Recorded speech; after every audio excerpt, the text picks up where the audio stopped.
Good morning, you guys, and greetings from Tennessee. I appreciate all of you guys. And for all of you guys that have been concerned, we made it through the storms last night okay. Everybody's safe and sound. We were spared. Thoughts go out to all of those people that weren't. Hope you guys are doing well. It's the last day of March in the year of our Lord 2022.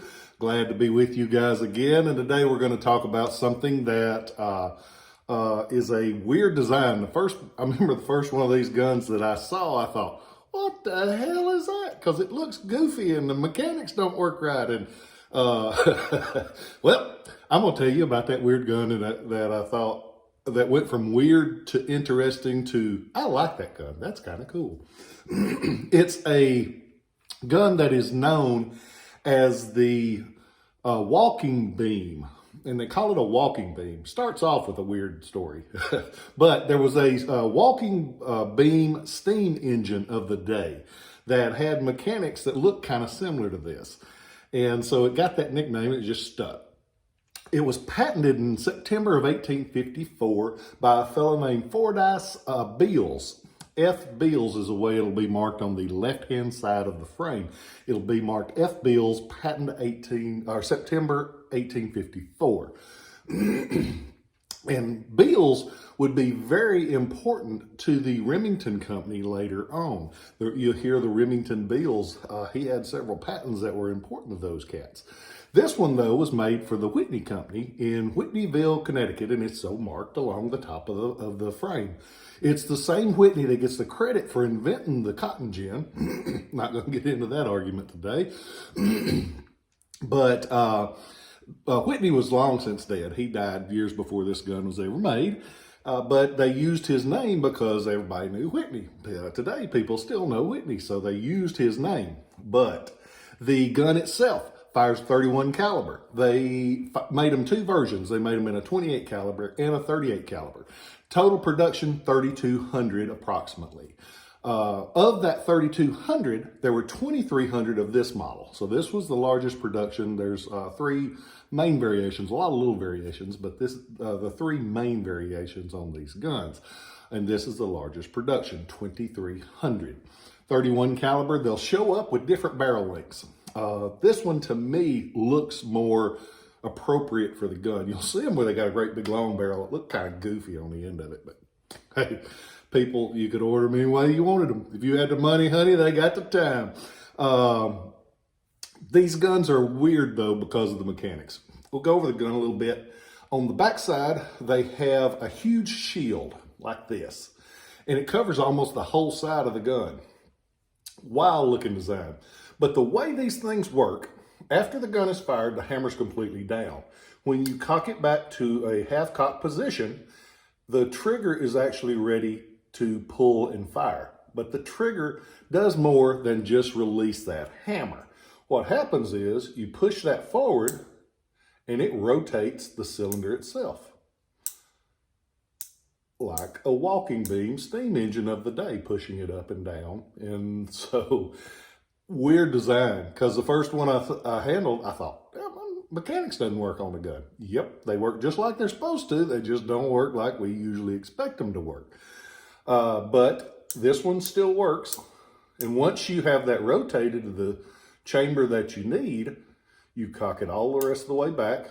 Now you're ready to fire. And then it starts all over again. These guns, because they have a weird design, people then, it would have been a little different. People now, it's sure a lot of different. So a lot of times they'll jam up those mechanics and break them. Not often that you see one of these that is still fully functional. This one is. And it's got all the original parts. The cylinder pin is held in place by a little lever like this. That goes away a lot because it's not a great design. But they were competing with Colt, so they had to work their designs and everything else around what Sam Colt had patents on.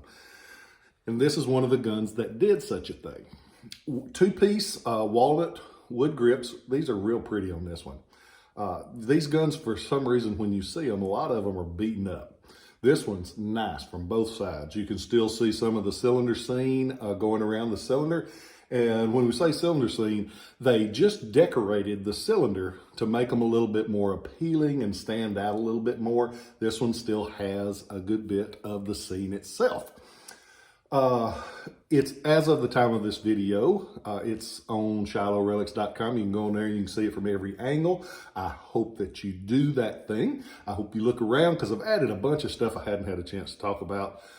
Thanks to you guys, and it has been a wonderful last few years.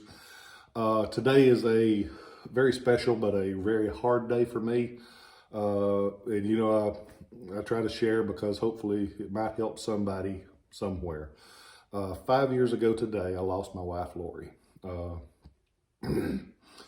This was we had been married for 23 years, highs and lows, because I won't go into the whole story, but Lori was an addict and struggled with that. Looking back, all of our marriage, but she lost that battle to addiction 5 years ago today. And I say that because if you are out there and you are struggling with addiction, a lot of people are, a lot of us are. Hey, ain't nobody walked on water since about almost 2,000 years ago. So if you are struggling, I say that to reach out and get some help, because there are wonderful people out there that want to help people.